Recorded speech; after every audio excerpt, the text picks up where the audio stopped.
Esiet sveicināti, Sarks LV skatītāji. Tuvojās noslēgumam ne tikai šis gads, bet arī 8 gadu periods Nacionālajos bruņotajos spēkos, kuru galvgalā ir bijis ģenerālleitnants Leonīds Kalniņš. Šajā laikā mēs esam piedzīvojuši gan pamatīgo spēju un finansējumu kāpumu, gan arī dažādu veidu draudu pieaugumu Latvijai no mūsu tuvākajām kaimiņu valstīm, kas šobrīd jau ir ieguvušas agresoru valsts statusu. Lai to pārunātu, kādā veidā attīstās bruņotie spēki, kāds ir draudu līmenis valstī un kur mēs ejam tālāk, šodien tiekamies un runājam ar NBS komandieri ģenerālleitnantu Leonīdu Kalniņu, kurš, jāsaka, kā ir, noslēgs arī savas dienesta gaitas jau nākamā gada sākumā, vai ne? Ja mēs tā skatāmies, komandieru kungs, tad jūs amatā stājāties 2017. gadā, un ja atgriežamies atpakaļ faktiski tajā laikā, bija jau notikusi Krimas šī aneksija, un tās jau bija tādas kā pirmās vēsmas par to, ka varētu potenciāli kaut kas kļūt sliktāk. Ja mēs paskatāmies tādā spēju un draudu līmenī, kad bija sliktāk tajā 17. gadā, vai arī drošāk iespējams, vai šodien?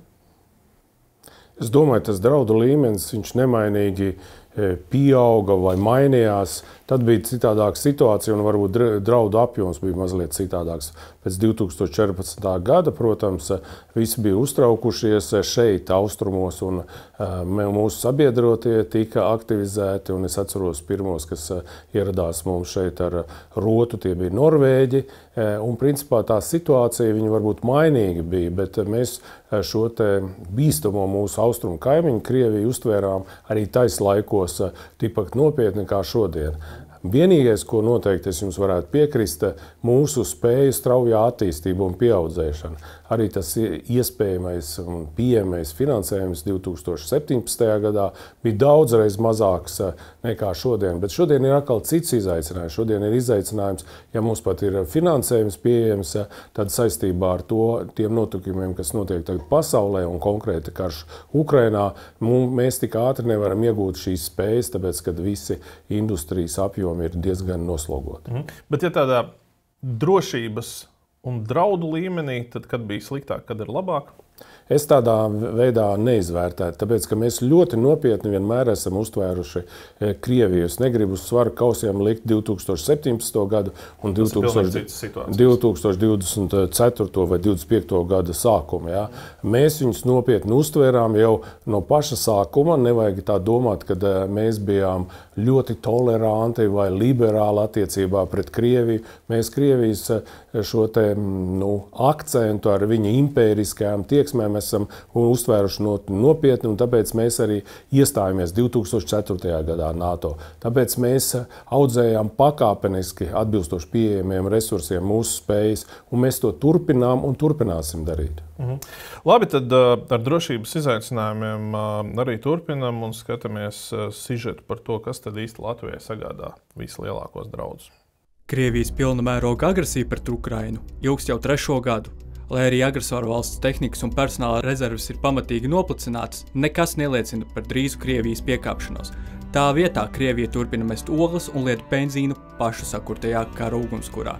Ikdienu Ukrainas civiliedzīvotāju virzienā lido droni, raķetes, kā arī 1,5 tonu smagas aviācijas bumbas.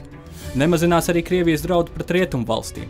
Gan Latvijas, gan sabiedroto drošības dienesti brīdina par arvien jaunām Krievijas spēcdienestu sabotāžas operācijām. To intensitāte un apmērs arvien palielinās. Pieminekļu un kapsētu demolēšana transformējusies kaitniecības aktos, sākot no dažādu objektu dedzināšanas līdz pat liela mēroga infrastruktūras bojāšanai. Krievija ar Baltkrievijas atbalstu turpina arī kaimiņu valstu gaisa telpas pārkāpumus. Ja iepriekš ar to saskārās Polija un Rumānija, tad šogad nomaldījies agresoru valsts kaujas drons pirmo reizi pārkāpa arī Latvijas robežu. Daudzi drošības eksperti atzīst. Lai arī Krievijai šobrīd nav jaudas jauniem pilna mēroga iebrukumiem, agresija pret tik vienu kaimiņu te ir jaunā uzvedības norma. Nekas neliecina par drīzu Krievijas piekāpšanos.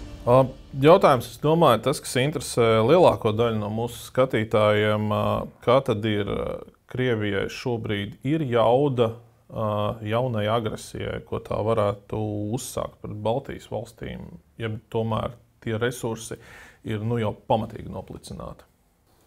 Protams, Krievija ir diezgan iesaistīta un cieši diezgan milzīgus zaudējumus Ukrainā, bet jautājumu ir noteikti vajadzētu paplašināt agresijai kādā līmenī. Ja tas ir agresijai izmantojot tur diversijas vai arī tādas ļoti lokālas mazas operācijas, tad tas, protams, Krievijai ir pilnīgi pietiekams, lai viņi varētu izdarīt šāda veida operācijas. Ja mēs skatāmies daudz lielākā mērā, piemēram, kaut kādu totālu uzbrukumu visā valsts mērogā, Latvijai, Baltijas valstīm. Līdzīgi kāds bija Ukrainas gadījumā. Jā, tas, protams, ir pilnīgi izslēdzams. Bet šeit es šo manu pirmo teikumu gribētu uzreiz atspēkot ar to, kad pat pie mazas lokālas šīs te agresijas pret kaut kādu apdzīvotu vietu, piemēram, Baltijā, momentāli sekos pretreakcija no mūsu sabiedrotajā atbilstoši 5. pantam, un tas ir tas atturošais elements. Tāpēc skatīties to, vai tagad uz šodien dienu Krievijai jauda ir uzbrukt vai nav, ir otrādi jāuzstāda tas jautājums, vai mēs spēsim nodrošināt Baltijas valsts un konkrēti Latvijas aizsardzību. Un es ar to ar milzīgu pārliecību varu pateikt, ka 5. pants darbojās un neviens nav viņu atcēlis. Ja mēs tā skatāmies, tad ir tāds teiciens, kad bieži vien ģenerāļi grib karot tos karus un gatavojas tādiem kariem, kas ir bijuši pēdējie, varbūt redzamie, un par kuriem jau ir uzkrāta pieredze, bet agresors vienmēr skatās, teiksim, to pārsteigumu momentu, lai varētu dabūt. Ja. Jūs jau minējāt šīs te iespējamās kaut kādas hibrīdās operācijas. Ja tomēr mēs varbūt paplašinām šo jautājumu, kas varētu būt tās riebeklības, ko Krievija tad, neīstenojot šādu plašu mērogu iebrukumu, te varētu darīt? Teikti, Krievijas vispārējā tā politika, un tā skaitā ārpolitika un arī militārā politika, jo orientēta uz tādu kompleksu piegājienu. Tātad tur noteikti būs apkopot visi, kas ir rakstīts, piemēram, hibrīda uzbrukumos, hibrīda operācijās kā tādās. Tas nozīmē, ka tur būs iekšā gan diversijas fiziskā nozīmē, gan noteikti būs kiberjomā, un, protams, ļoti būtiski viņi centīsies iespaidot mūsu sabiedrību, šķeļot sabiedrību, raisot nepārliecinātību mūsu sabiedrībā, neapmierinātību ar, piemēram, ekonomisko situāciju vai arī kaut kādām sociālām normām. Un tā ir tāds ļoti plašs spektrs, ko noteikti izmanto jebkurš agresors un arī, protams, Krievija sevišķi. Un viņi ir šai ziņā ir diezgan bagāti izdomā, un to mēs redzam šodien ne tikai Ukrainā, bet arī Rietumē Eiropā, kādā veidā viņi ir spējuši iespaidot arī dažus politiskos lēmumus, kādā veidā viņi, piemēram, iespaido arī vēlēšanas ļoti lielās valstīs, un kādā veidā viņi iespaido tieši to valstu sabiedrības domāšanu, vai ne? Un ja tā sabiedrības domāšana ir iespaidota, tad tādīs valstīs noteikti ir problēmas ar militārās jaudas audzēšanu, un noteikti ir problēmas ar atbalstu, piemēram, tādā ļoti vitāli svarīgi problēmā kā atbalsts Ukrainai. Proti, teiksim tā, šīs atsevišķas Eiropas valstis, kur jau rodās šie anti-ukrainistiskie un prokremliskie piemēri. Mēs to arī redzam tādās demonstrācijās, kas notiek, piemēram, Rietumē Eiropā vai Centrālā Eiropā, kad uz ielām iznāk iekšā pilnīgi brīvi, bez valsts struktūra iejaukšanās, un tas uztrauc mūs. Tas jau tā kā vairāk iekšlietu darbs. Sadarbība ar viņiem ir šo gadu laikā augusi arī starp NBS un iekšlietu struktūrām. Mēs esam ļoti milzīgi uzmanību pievērsuši sadarbībai ar iekšlietu struktūrām, konkrēti ar Robežsardzes, valsts policiju, ugunsdzēsēju un glābšanas dienestu, un pēdējā laikā arī ar neatliekamās medicīnas palīdzības dienestu. Un tie 4 virzieni, ko mēs noteikti attīstīsim vēl vairāk, jo uzskatām pilnīgi, kad šī absolūtā konsolidācija nodrošinās pēc absolūti augstu to mūsu aizsardzības efektivitāti. Un tad tālāk mēs pievirzam citas valstiskās struktūras un, protams, sabiedrību.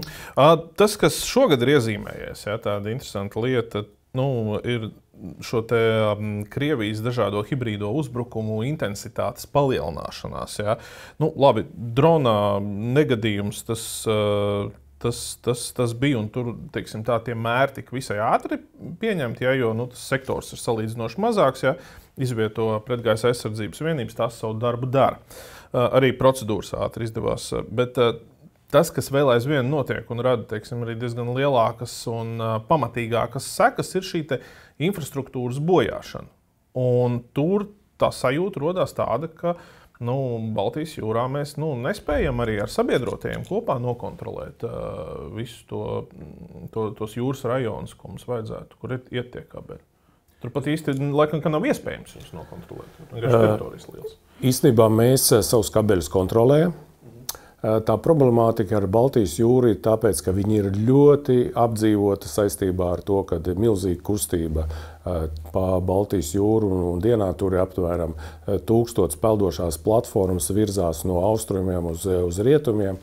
Bet, ja mēs pieejam pēc analoģijas, kādā veidā mēs kontrolējam gaisa telpu, taču gaisa telpa arī neviens tādā veidā nelidinās un nenodarbojās, tad mēs konsolidējoties kopā ar tām valstīm, kas ir apkārt Baltijas jūrām, esam spējīgi nodrošināt augstu kontroli, un tas ir absolūti fiziski iespējams. Mēs savu to kvartālu, kas saistīts ar mūsu zemūdens infrastruktūru, nodrošinām jūras spēkiem, nodrošināt 24/7 šo te dežūru.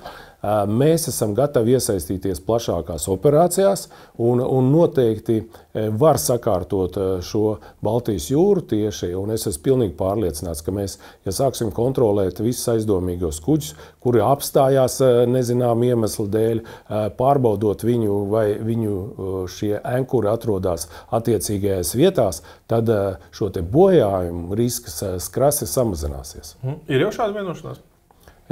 Tas ir procesā. Tas ir procesā, kad mēs tādas aktīvākas darbības varam sagaidīt. Tas jau kaut kāds 25. gads? Vai? Es domāju, ka noteikti 25. gada sākums ir tas, kas noteikti būs tādi kardināli lēmumi, par ko mēs arī uzzināsim atklāti sabiedrību. Bet tas pēdējais gadījums bija ļoti interesants. Tas bija Ķīnas kuģis ar Krievu apkalpi. Jā, un viņš kļuva par Ķīnas kuģi burtiski dažu nedēļu laikā pirms šī notikuma. Tā kā viss tas ir absolūti norāda, kurš ir iniciators šeit operācijai. Labi, skaidrs, ka, lai šādas situācijas novērst, mums ir pašiem aktīvi jāgatavojas, un šogad arī daudz darba ir uzsākt, un viens no tiem lielākajiem ir arī Baltijas aizsardzības līnija. Lūdzu, video. Šī gada sākumā Baltijas valstu aizsardzības ministri vienojās par Baltijas aizsardzības līnijas izveidi gar Krieviju un Baltkrieviju. Latvijas valdība lēmumu apstiprināja marta sākumā, projektam paredzot 303 miljonus eiro. Darbi sākās burtiski tajā pašā dienā. Un nepilna gada laikā bruņotie spēki no komersantiem ir iegādājušies lielu daudzumu pretmobilitātes šķēršļu, izvietojot tos robežas tiešā tuvumā. Savukārt apjomīgākā uzstādīšana aizsākās mācību namejas laikā. Projekta mērķis ir skaidrs – izveidot iepriekš nostiprinātas piešautas pozīcijas, kuras potenciāli draudu gadījumā tiktu papildus aprīkotas ar mīnām. Aizsardzības līnijas mērķis – aizstāvēt Baltijas valstis no 1 centimetra, atturot un vajadzības gadījumā iznīcinot agresoru. Plānots, ka darbi pie robežas militārās nostiprināšanas noslēgsies 5 gadu laikā. Tāpat būtiski, ka interesi apvienot savas valsts robežas aizsardzības infrastruktūru ar Baltijas valstīm izteikusi arī Polija. 5 gadi šī projekta ieviešana, tas bija tas vismaz, par ko vienojās ministri, un tas arī ir tas, ko paredz šis plāns, jo darba tiešām ir daudz, bet vai tas ir vispār kaut kāds process, kuram ir kaut kāds beigu termiņš, ja tur ir gluži kā normālam karavīram jāiet, un tas ierakums visu laiku ir jāpilnveido? Tie 5 gadi bija ieviesti tāpēc, ka mēs esam sadalījuši 3 fāzēs, un mums ir jābūt kaut kādam atskaites punktam, kad mēs izdarām tos pamatdarbus. Otrs ir jūsu jautājumā, ir principā jau atbilde. Viņa visu laiku būs pilnveidota, Viņu konfigurācija var mainīties no mūsu redzējuma, mūsu pieredzes, kaut vai no tās pašas Ukrainas. Un, protams, parādīsies pieejami jauni līdzekļi, kas varbūt būs efektīvāki, lai nodrošinātu šīs aizsardzības līnijas operacionalitāti daudz augstākā līmenī. Tā kā mēs visu laiku būsim tur, mēs visu laiku darbosimies, bet tie 5 gadi, tas ir ļoti intensīvs darbs.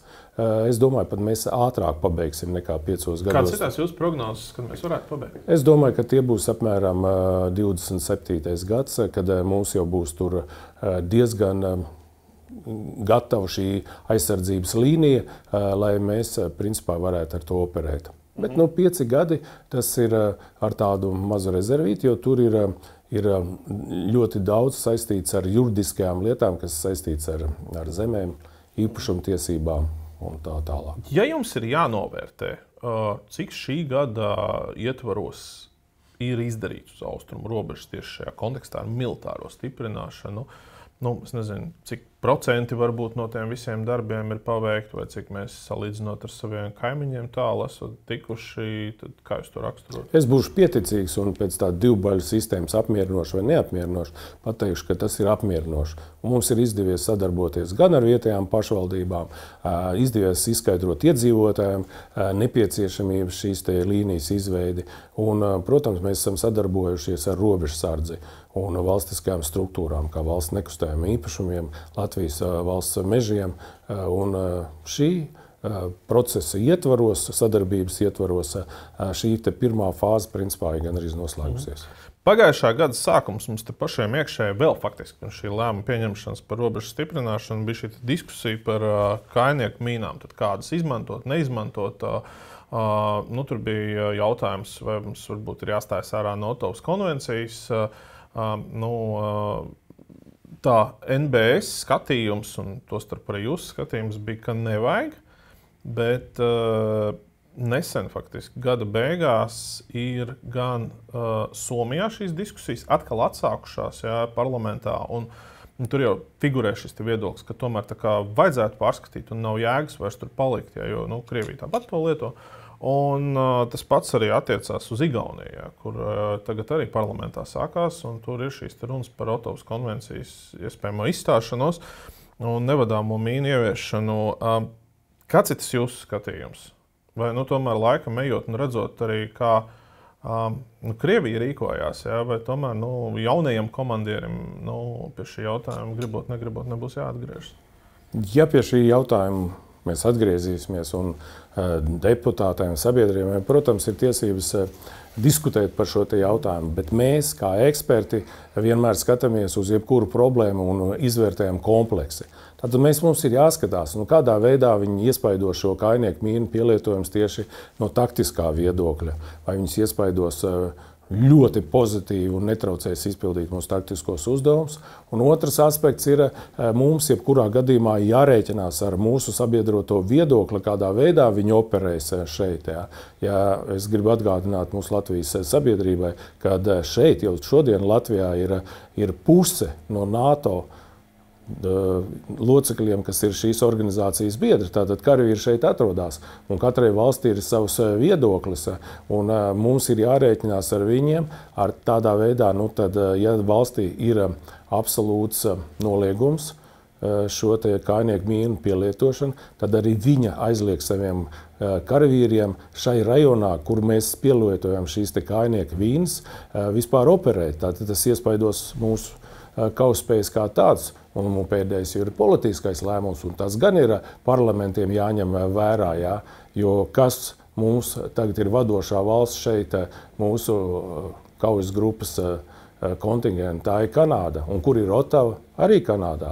Tātad tas ir, principā, šī triāde ir jāizlem tiem, kas piedalās diskusijā. Un es domāju, ka Somija, gan Igaunija arī nonāks pie šīs diskusijas, kur piedalīsies eksperti un it sevišķi no militārās jomas, kas arī izteiks savu viedokli. Un tur arī, teiksim, šie politiskie argumenti varētu parādīties. Protams. Jūs jau minējāt, ka karavīri neoperēs tajās vietās, kur iespējams šī tipa ieroču varētu tapt izkaisīt. Kā ir, piemēram, mēs zinām, ka ir šīs distances minēšanas sistēmas arī Krieviem. un ir šī te, tā aizmirstiet nosaukumu, tā mazā riebīgā mīna, ko sauc par Taurenīts, jā.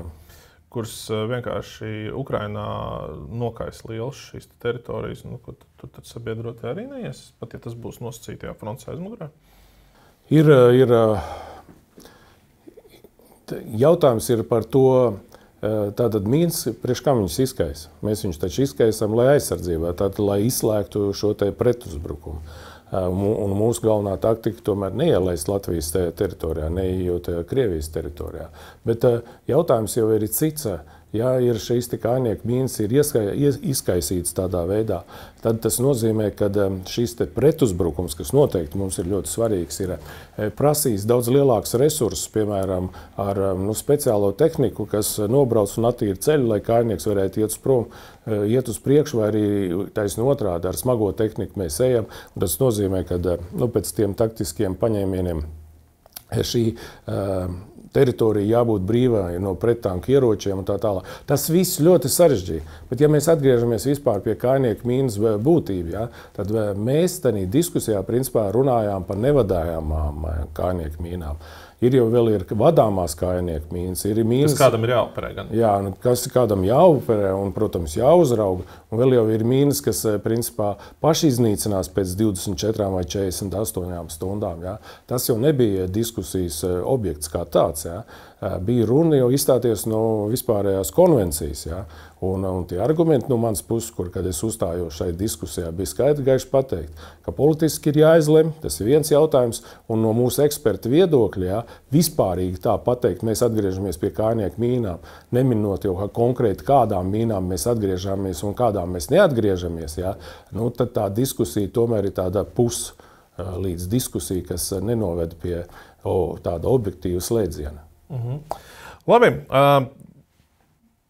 Dievs dod tā teikt, kā saka, pie šā jautājuma nebūs jāatgriežas, bet tas, par ko mēs noteikti runāsim, tas ir lielākais līdz šim finansējums aizsardzības nozarei. Lūdzu, video. 2025. gada budžets iezīmēs vēsturiski lielāko aizsardzības nozares finansējumu atjaunotās Latvijas vēsturē. Kopumā nākamgad aizsardzībai plānots tērēt 1,55 miljārdus eiro, jeb 3,45% no iekšzemes koprodukta. Lielākā daļa līdzekļu, jeb 1,11 miljārdi eiro, paredzēti nacionālajiem bruņotajiem spēkiem.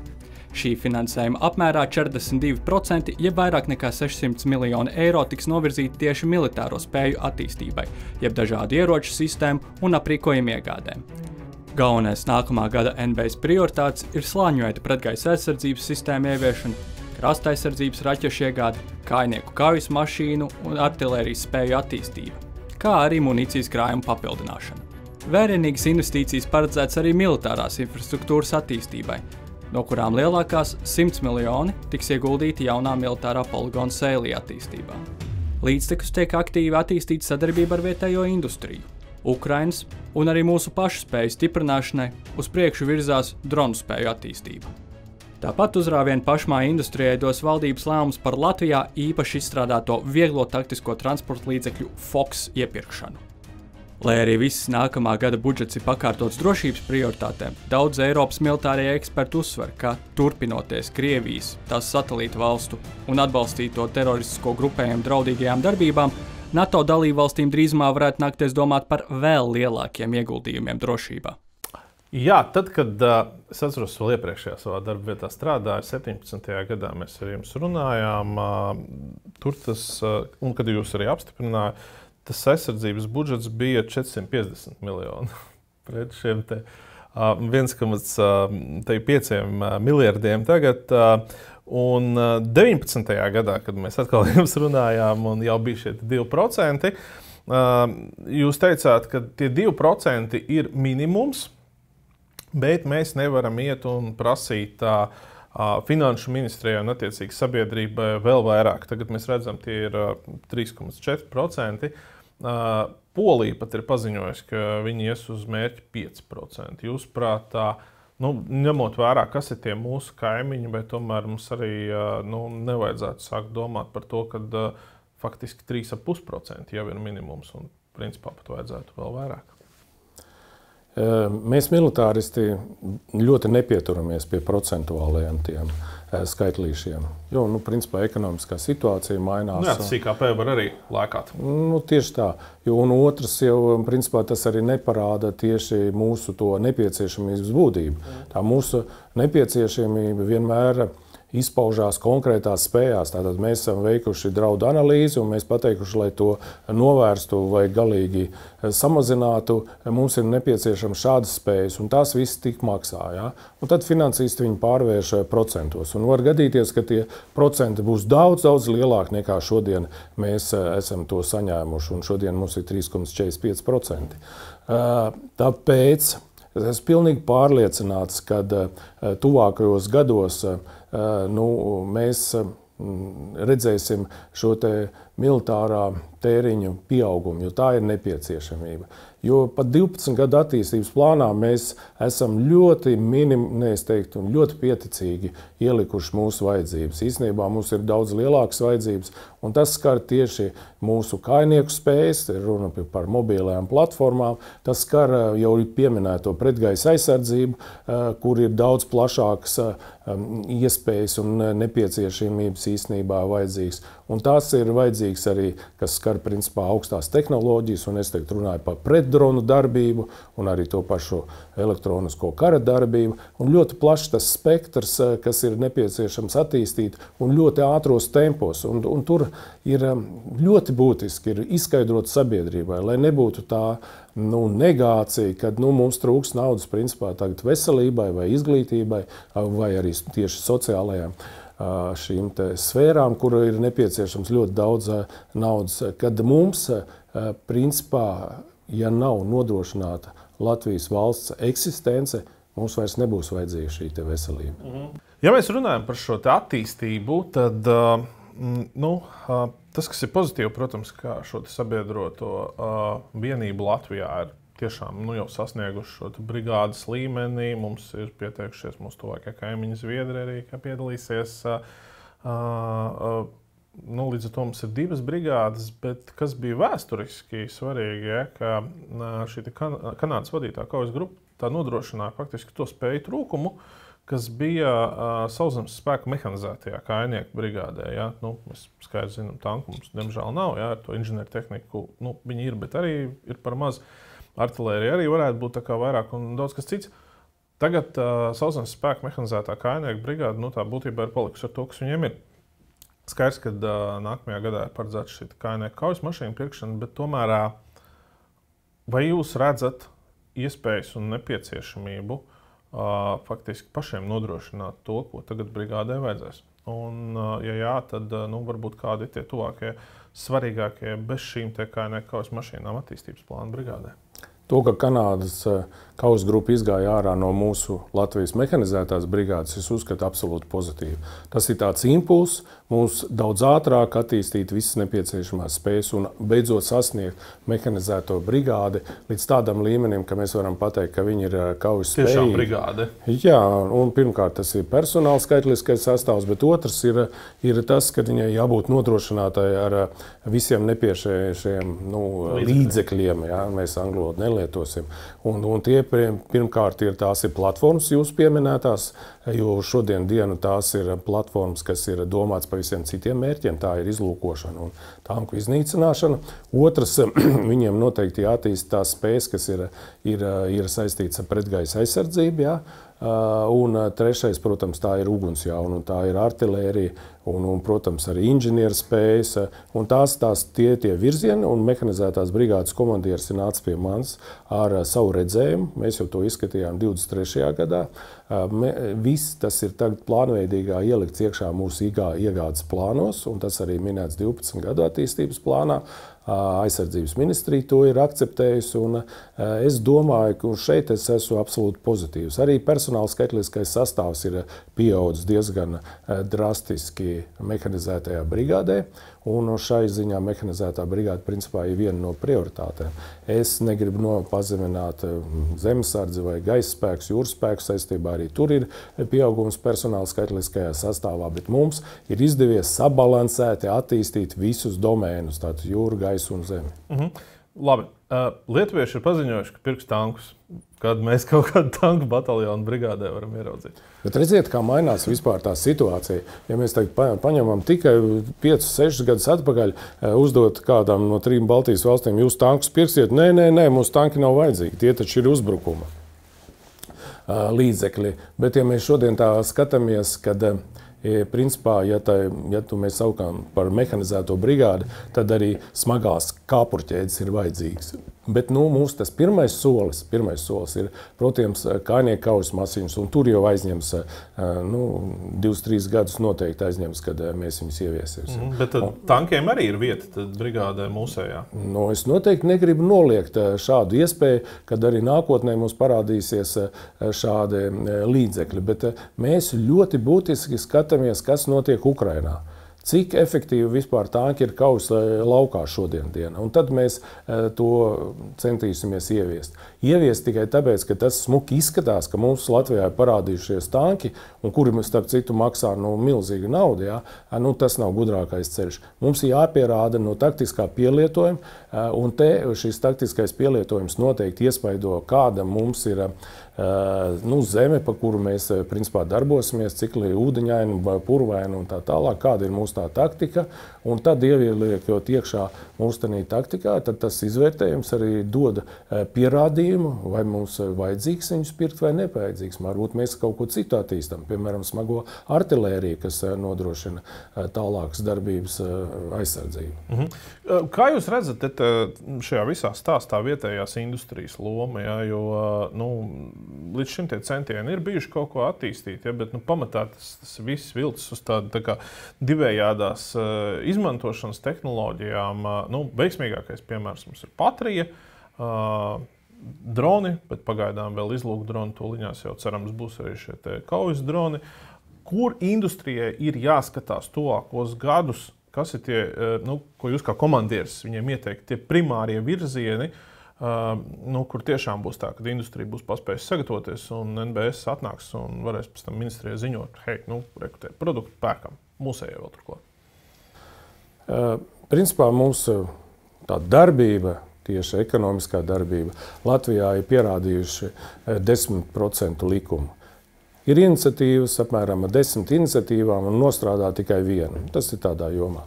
Ja runājam par vietējās ekonomikas vai industrijas atbalstu tieši militārajām vajadzībām, tad es noteikti neatmestu nost duālā pielietojumu un atstātu tikai tiešo militārā pielietojumu, piemēram, munīcijas ražošanu, un ka tā ir tā, kuru mums vajadzētu atbalstīt. Visas šīs sfēras ir vajadzīgas atbalstīt, un visas ir vitāli svarīgi. Tāpēc, kad pats tas viens no tādiem pamatbāzes noteikumiem efektīvai funkcionalitātei ir piegādes drošības. Un piegādes drošības var nodrošināt tikai valsts iekšēji. Tā ir tā vislielākā drošība piegādē. Un šeit, protams, Patrija ir lielisks piemērs, bet es esmu nelabojams optimists un zinu, ka arī Latvijā attīstīs arī citas virzienu. Un tā skaitā arī munīcijas ražošanu. Un te ir ļoti labas iestrādes. Mums vajag tikai palīdzēt šīm te iniciatīvām tālāk attīstīties. Un es domāju, ka tie virzieni, kas saistīti, principā, ko mēs mācāmies tagad no Ukrainas, tie ir gan droni, gan ugunsjaudu un konkrēti raķešu, piemēram, virzieni, un arī tie būs tie, kas īstenībā arī attīstīsies šeit, jo pat bez mūsu, kā lai saka, iniciatīvas, kā tāda mudināšanas, vietējā industrija pati skatās un pati nāk pie mums ar savām. Mums atliek tikai selekcionēt un akceptēt to vai šito un atbalstīt viņiem, iedot tādu pirmatnējo atbalstu. Labi, dzelži, es tā saprotu, būs. Tagad ir svarīgi par cilvēkiem, lai ir, kas ar tiem dzelžiem tā teikt strādā, un par to tad arī mūsu nākamais sižets. 2023. gada vasarā Latvijā notika pirmais brīvprātīgais iesaukums valsts aizsardzības dienestā. Pirmie jaunieši, kas šādā formātā veica savu 11 mēnešus ilgo dienestu sauszemes spēku mehanizētajā kājnieku brigādē, to pabeidza šā gada jūlijā. Īpaši patīkams ir fakts, ka pēc pirmā vada iesaukuma nepilna puse jauno karavīru nolēma slēgt līgumu par profesionālo dienestu, veidojot tālāko karjeru Nacionālajos bruņotajos spēkos. Šogad notika pirmais vada ziemas iesaukums. Līdzās mehanizētajai brigādē jauniešu dienestu uzsāk arī NBS štāba bataljona godasardzes rotā, zemesardzes 2. vidzemes brigādes 25. kaujas atbalsta bataljonā un gaisa spēkos. Pamazām palielinoties iesaucamo skaitam, izkristalizējās divas lietas. Pirmkārt, daudzu brīvprātīgo veselības stāvoklis neatbilst noteiktiem standartiem, liekot atsijāteju pusi iesaucamo. Un otrkārt, ne visi jaunieši pēc mācībām vidusskolā, neraugoties uz iespēju tālāk studēt par budžeta līdzekļiem, vēlas dienēt 11 mēnešus. Tas šogad lika uzsākt atlasi pēc nejaušības principa, no kuras pirmie iesauktie jau veic savu dienestu. NBS tuvāko gadu laikā nosprauduši mērķi būtiski audzēt profesionālā dienesta karavīru un augstas gatavības rezerves karavīru skaitu, ko pamatā veidos vadkaravīri, taču izaicinājums sagādā demogrāfijas problēmas. Lai nodrošinātu vajadzīgo iesaucamo skaitu arī turpmāk, līdzīgi kā Izraēlā un Skandināvijas valstīs, arī Latvijā sākušās diskusijas par sieviešu iespējamo obligāto iesaukšanu valsts aizsardzības dienestā. Jūs, es atceros, šīs iniciatīvas un idejas pašā sākumā bijāt ļoti skeptisks. Tagad ar tādu zināmu laika nobīdi skatoties uz šo valsts aizsardzības dienestu, kā jūs to raksturotu? Tad tā tomēr ir, kā saka, arī kaut kāds veiksmes stāsts, vai tur vēl aizvien ir ļoti, ļoti daudz izaicinājumu? Tur varbūt ir kaut kādi izaicinājumi, bet kāpēc viņš ir veiksmīgi? Tāpēc, ka mums iedeva brīvību uztaisīt valsts aizsardzības dienestu, nevis tādu, kā to iedomājās mūsu paudze, mana paudze, obligātais dienests padomju armijā un ar visām negācijām. Zāles krāsošana, tā teikt, un lapu grābšana. Mēs viņu vienkārši nokopējām pēc tā parauga, kas mums tagad ir ievies kā 5 gadu profesionāla dienesta līgums 1:1 ar tādu pašu atlīdzību. Tāpēc viņš ir veiksmes stāsts. Es nekad neatteikšos no manas pilnīgas pārliecības, ka Latvijas pilsonim brīvprātīgi ir jābūt gatavam aizstāvēt Latvijas valsti kā tādu un savu nāciju. Un mēs šīto brīvprātības principu, es varu pateikt, ka pagājušajā gadā, ja mums bija apmēram 480 brīvprātīgie, tad uz nākošo gadu ir pieteikušies jau pār pa 780. Tas nozīmē, ka īstenībā tauta sāk uzticēties, ka mēs esam uztaisījuši kvalitatīvu šo valsts aizsardzības dienestu. Un mēs viņu saucam par valsts aizsardzības dienestu, nevis obligāto dienestu. Protams, mēs šo te vārdu varam pielietot tiem, kas tagad ir piespiedu kārtā rekrutēti, lai nodrošinātu šo te politisko apņemšanos, kas ir nepieciešams nākošajā gadā 1040. Ja? Bet es viņu saucu par brīvprātīgo valsts aizsardzības dienestu, un tur nav nekāds pretuns ar manu pārliecību. Tieši tā. Tomēr mēs redzam, jūs jau minējāt arī šo te, lielo skaitu, kas jau ir pieteicies uz nākamo gadu. Atzīstam tiešām prieks par to, bet mēs redzam, ka tik līdz sākās veselības pārbaudes, un tas arī liecina diezgan daudz par sabiedrības veselības kopējo stāvokli, puse krīt nost. Kā jūs kā komandieris uz to skatāties? Vai tiešām tā problēma ir tāda, ka viena ļoti liela daļa no šiem cilvēkiem, kas formāli iemeslu dēļ krīt cauri, tiešām nevarētu mēģināt vismaz to dienestu? Un kā to risināt? Ja, lai tomēr viņi ir nākuši ar savu motivāciju, ar savu tā teikt, deksmi un vēlmi kalpot valstī, ja, bet mēs viņiem paskatījām, nedari to. Ko viņiem darīt tālāk? Tas manevru tāds iespēja, kad mēs to veselību varētu koriģēt vai arī uzlabot, ir ļoti maz, minimāli. Tie, kas tiek atskaitīti veselības stāvokļa dēļ, viņiem ir milzīgas problēmas ar veselību. Mēs noteikti neriskēsim ar viņu dzīvību, iesaistot bruņotajos spēkos. Tās ir neatgriezeniskas problēmas. Ja ir problēmas, kuras var likvidēt, piemēram, zobu stāvoklis, ja ir nepieciešama, piemēram, acu operācija, kas varētu uzlabot, vai arī ir kaut kādas pārējošas problēmas, kuru cilvēks īstenībā atrodas tādā ārstu uzraudzībā, viņam vajadzīgs gads, lai uzlabotu. Tās ir ļoti maz iespējas. Un tāpēc nav jāmaina likumdošana vai jāsamazina šīs prasības kā tādas, jo bruņotie spēki, un es konkrēti esmu pret, lai mēs samazinātu šo te veselības kapacitāti un tādā veidā grautu mūsu kaujas spējas.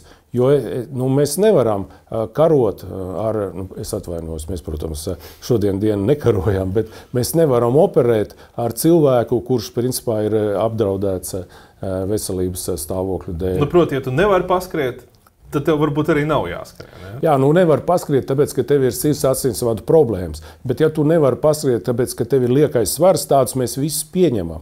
Un viņi, principā, 3-4 mēnešu laikā nokārto tās fiziskās normas. Un tās gan noteikti nav augstas. To īstenībā var nokārtot visi, kam ir normāla veselība. Kā ir ar tā otra sadaļa, kas ir ar jauniešiem, kas ir savā jaunības trakumā kaut kādus grēkus sadarījuši? Ja?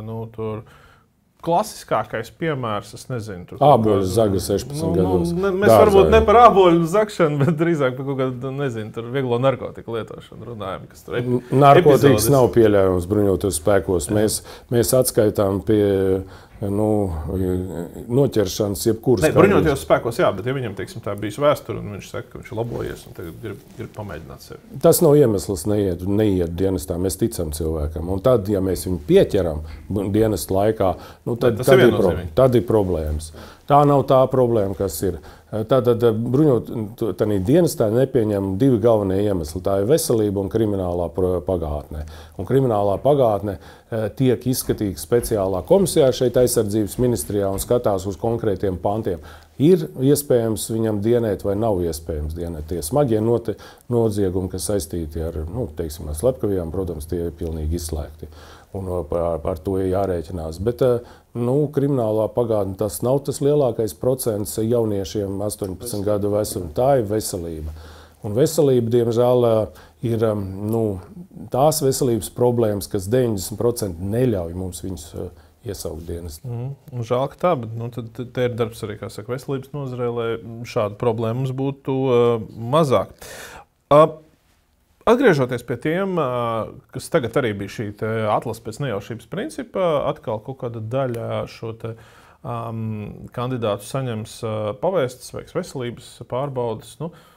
Skatoties uz tiem skaitļiem, mēs redzam, lai arī neliels, bet tomēr ir šis pilsoņu skaits, kas vai ignorē pavēstas, vai kaut kā citādi demotivējoši uzvedas tajā brīdī, kad viņiem iestājās šī prasība no valsts puses izpildīt savas saistības pret valsti. Ko tur var darīt? Tikai skaidrot un pārliecināt, ka Latvija ir mūsu un tā ir mana, kur man jāaizsargā. Jūs nevarēsiet ar likumdošanu šodien piespiest jaunieti mīlēt Latviju. Jūs nevariet 300 eiro sods, neliks viņam mīlēt Latviju. Ar to sodu mēs nenodrošināsim, ka viņš neaizbrauks ārpus Latvijas un tur pavadīs laiku. Un nevajag teikt, ka šī problēma ir tikai Latvijas problēma. Tāda paša problēma ir Somijā, ko mēs slavējām par obligātā dienesta valsti. Vispilgtākais piemērs, protams, pozitīvā ir Izraēla. Ja, tā ir situācija, kas balstīta uz ļoti dziļām kulturālām normām, kur, principā, tas ir spilgts piemērs, uz ko mums vajadzētu tiekties. Bet, ja mēs pieminam Skandināvijas valstis, es runāju par Somiju, tad obligātā dienesta apjoms vai skaitliskais sastāvs ir vairākas reizes mazāks nekā, principā, viņi varētu iesaukt atbilstoši pieejamiem cilvēku resursiem. Latvijā ir kardināli citādāk.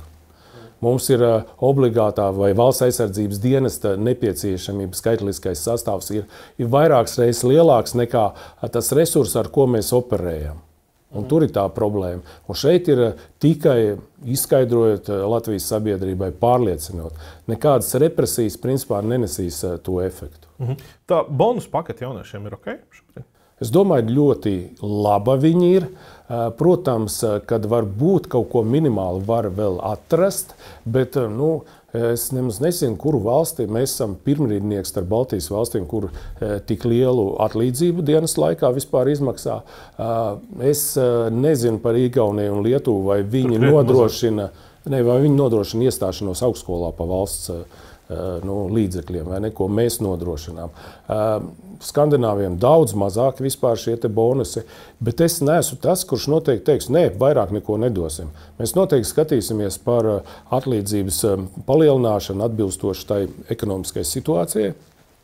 Noteikti iesim uz to, ka vēl vairāk viņai jābūt līdzvērtīgai PD karavīriem, kuriem ir 5 gadu līgums. Starp citu, tūlīt nākošajā gadā, es domāju, jau būs mazāk ilguma līguma kā 2 un 3 gadi, kas vēl vairāk motivēs karavīrus palikt dienestā pēc 6 mēnešiem jau var. Valsts aizsardzības dienas karavīrs. Viņš jau pēc 6 mēnešiem? Viņš var noslēgt līgumu jau pēc 6 mēnešiem dienestā. Viņam nav visi 11 mēneši jānotiek. Un principā, ja es varu šodien pateikt, ka 24. gadā mums ir rekorda gads, kad mēs profesionālā dienestā rekrutējam 2 reiz vairāk gada griezumā nekā iepriekšējos gados. Mums ir 752 Latvijas pilsoņi, kuri izteikuši vēlēšanās dienēt 5 gadu līguma ietvaros, un šeit es gribu atzīmēt, ka no tiem 752 no vadu pārgājušiem ir tikai mazliet vairāk par 100. Tad teikt, ka mēs to uzaudzējam tikai tāpēc, ka mums ir vads ieviests, es negribētu teikt. Viņš noteikti mums palīdz, bet es redzu kardinālu sabiedrības maiņu. Mēs esam nodrošinājuši, ka viņi mums uzticās, un no otras puses mēs esam pārliecinājuši, ka tās sociālās garantijas, tās iespējas un tā tolerance, ko mēs dodam karavīram dienot, tā ir sasniegusi šo te efektu. Sievietes armijā. Jūs to izteicāt vienā savā intervijā, bet kā ir, cik vispār Nacionālajie bruņotie spēki ir gatavi tam, kad sievietēm arī piemērot šo obligāto iesaukšanu? Proti, infrastruktūras un arī apgādes ziņā. Bruņotie spēki saistībā ar infrastruktūru, ar instruktoru sastāvu, te nav mums nekādas starpības starp vīriešu kārtas karavīriem. To mēs varam nodrošināt. Ir uzsākts process tieši uzkabes un formas stērpa piemērošana sieviešu konstitūcijai vajadzībām. Tieši tā. Un tur tas darbs jau ir iesākts apmēram 4 gadus atpakaļ. Mēs jau to ieviesām. Tagad es domāju, ka tuvākajos gados arī bruņuvestes un uzkabes tiks atbilstoši fiziskai konstitūcijai ieviestas, un tas veicinās. Tieši uniformu tā ļoti nevajag pārstrādāt, tāpēc, ka viņi mums ir diezgan brīvi un unisex tādā veidā. Bet, jebkuru uzlabojumu, protams, ir nepieciešami, ja sievietes nāks ar kaut kādu savu iniciatīvu. Tas ir viens. Un, protams, šeit ir par sieviešu skaitlisko sastāvu. Mēs nekad neesam veikuši vai izveidojuši speciālu programmu, lai veicinātu tieši, lai sieviešu skaitliskais sastāvs palielinātos bruņotajos spēkos. Mēs esam pirmrindnieki NATO ietvaros. Mums ir 20% zemsardzē un 18% ir profesionālajā dienestā sievietes. Sāk parādīties arī vadā. Vadā parādās, starp citu, viņas jau ir, piemēram, štāba bataljonā bija 2, gaisa spēkos bija 1, un tagad ir pieteikušās 30 uz nākošo gadu. Es domāju, ka tas ir tāds labs signāls, kad arī sievietes parāda to. Vai tas ir vajadzīgs obligātā kārtā? Tā mana toreizējā izteikums bija mazliet citādā veidā. Es runāju par to, ka paliek šis te lēmums par 4000, kas ir ierakstīts mūsu plānošanas dokumentos, tad, principā, ir jāpieņem lēmums, kādā veidā mēs to 4000 nodrošināsim. Redzot arī to atkritēju skaitu, ja? Tieši tā, jo, ja mēs skatāmies tikai uz 18, 19 gadīgiem, tad mēs fiziski vienkārši varam pieņemt dienestā tikai apmēram 1800 līdz 2000. Tad mums ir jāpieņem tas lēmums, vai mēs paliekam pie tiem 4000, un tad mēs skatāmies, no kurienes mēs tos resursus ņemam, un viens no resursiem ir sievietes. Un par to es arī runāju. Un te jābūt gan sabiedrības pirmkārt atbalstam. Ja sabiedrība ir pret, tad es nedomāju, ka politiski tas būs viegls lēmums. Skaidrs. Ja mēs tomēr, noslēdzot mūsu sarunu par jūsu pašu, nedaudz parunājam, tad kā jūs tos savus 8 gadus komandieru pienākumus pildot, raksturot? Kas ir tas, kas jums ir izdevies, un kas ir tas, kas varbūt tomēr mantojumā paliks jaunajam komandieram? Es vienā teikumā varu pateikt. Tas bija maratons komandā, lai stiprinātu mūsu valsts aizsardzību. Mēs daudz ko komandā esam izveidojuši un izdarījuši Latvijas aizsardzības sistēmā. Ir izveidotas jaunas vienības, Ir atjaunota 1. Rīgas brigāde, ir izveidot 2 specializētie bataļoni, ir 5 zemesardzes bataļoni, ir mums ieviestas platformas, pretgaisa aizsardzības līdzekļi. Mums ir daudz darīts, lai augstās tehnoloģijas ieviestu. Mēs esam konsolidējušies saistībā ar visaptverošo valsts aizsardzību, kur mēs esam valsts struktūras un sabiedrību ielikuši iekšā. Tad komandā mēs esam milzīgi tā izdarījuši, bet tas nav pietiekami. Īstenībā priekšā ir vēl ļoti, ļoti daudz darba. Un es jaunajiem komandieriem, protams, vēlu sekmīgu darbību komandā, lai šie plānotie un nepieciešamie pasākumi un spējas tik ieviestas īsā laika periodā. Nākamā gada 25. janvāra rīts, 24. jūs esat veiksmīgi komandieru karogu nodevis brigādes ģenerālim Pudānam. Kā sākas jūsu rīts un kas ir tas jūsu pirmais darbs, ko jūs pēc 8 gadiem komandieru amatā darat? Ar laiku sēdēšanu krēslā un kafijas tasīti rokās un mēģinot sev attiekties, ka es vairs neesmu NBS komandieris. Ka nezvan telefons un neviens no jums neko nekā. Jā.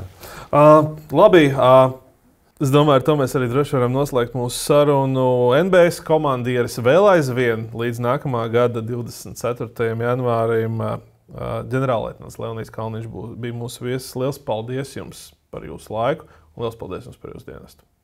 Paldies visai Latvijas sabiedrībai, kur atbalstīja mani manā dienestā, un paldies jums par jūsu milzīgo ieguldījumu Latvijas aizsardzības veicināšanā.